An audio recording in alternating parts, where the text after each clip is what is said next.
Hello, my name is Neil, also known as Anything Airbrush. So today is Sunday and I'm going to be painting a picture of rugby. For anybody that follows me or knows me, I like my rugby.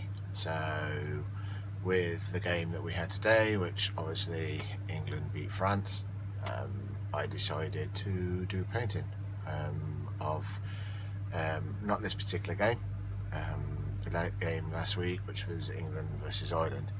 So with that said, I've already done the drawing, penciled it out and everything, and I'm going to paint it. If you're watching this for the first time, thank you very much, or watching me for the first time, I should say, thank you very much. It would be pretty awesome if you could give me a thumbs up or thumbs down, which is over your choice. But ultimately, if you could subscribe to my channel, that would be pretty cool. So if you could do that, it'd be appreciated.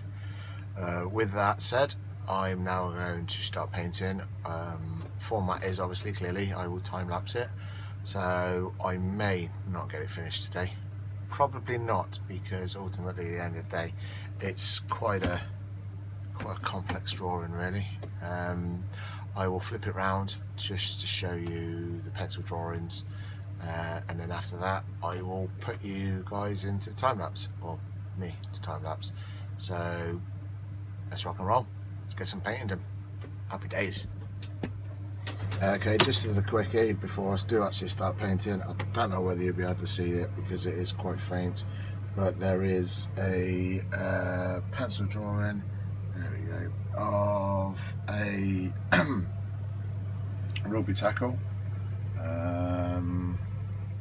The said individual is actually, if I remember correctly, I need to check on my reference, but I do believe it's Manu Tuilagi, so being tackled by two Irish players. So yep, like I said, without further ado, let's rock and roll, get some paint down and see where we go.